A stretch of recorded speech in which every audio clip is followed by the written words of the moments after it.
There is one anime that didn't just make you cry. It made you question whether you could ever trust a story again. See, most anime breaks your heart in a clean way. A character dies, you cry, you move on in a week or two, and then there is Attack on Titan. Attack on Titan didn't just break your heart, it broke your entire relationship with fiction. So today we are going to talk about why. Let me take you back. You were a kid and you just discovered anime. Maybe a friend, a Reddit post, or suspicious YouTube recommendation. They tells you to watch a show about giant naked people who eats human. The concept seems unpleasant, but it was interesting, so you watched it. In the first episode hits like a truck. A massive truck, to be honest. Erin's mom get eaten in front of him. You were not ready for that. To be honest, nobody was ready for that. And with just one episode, you are hooked in this show. And honestly enough, season 1 of Attack on Titan is the perfect drug. The stakes, tension, animation, all of these were on point. The brutality that they showed in show was something else. People were getting killed regardless of their age and gender. And the mysteries also make the story complicated. You was obsessed with this. Your friends was obsessed with this. And the reason it worked so well, the reason it felt so different is because how it works. Because it keeps its promises. Every episode costs you something. Any character you like is in danger. There was no plot armor or a safety net, unlike other shows. If a character dies, it really dies. You have been trained your whole life by watching other shows and believe that main characters will not die. The plot will protect these characters. But Attack on Titan is different. It literally says, but then it stopped. Season 2 came 2 years later. But the problem was during those 4 years, manga was still running. And the manga readers, God bless them, those absolute demons didn't say a word. They literally sat in comments and said, so it is going to be fine or it's going to get interesting. I bet these were their expressions while writing this. And we trusted them.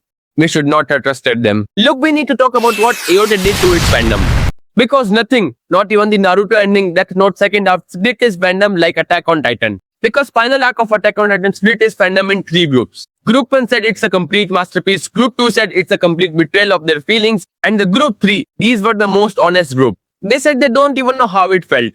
They've been watching a show for a decade. And it becomes a part of their life. They just can't give a rating out of 10. Like it's a restaurant. Because now it didn't exist in your watch list. It exists in your memory. You remember who you were when you watched these seasons. And one who watched the season 4 finale was a completely different person. And show knew it and used it so perfectly.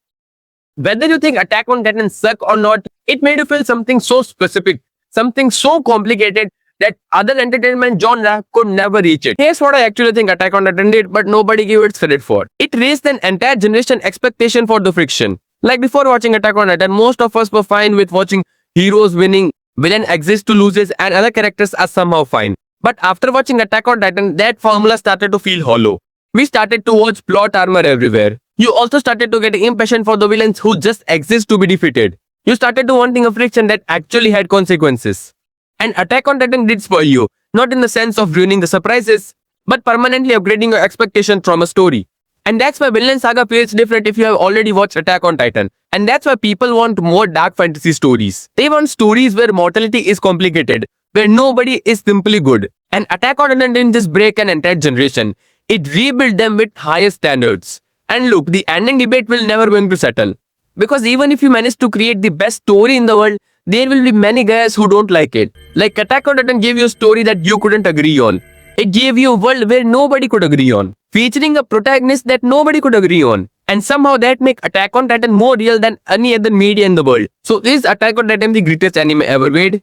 Maybe. But we need to accept that it was the most important anime of its generation. Not because it's technically perfect, but because it changed the people who watched it. It made the friction feel dangerous again. It made you care about so much that it actually hurts. And in 2026, where everything is content, when algorithms serve you new obsession every week,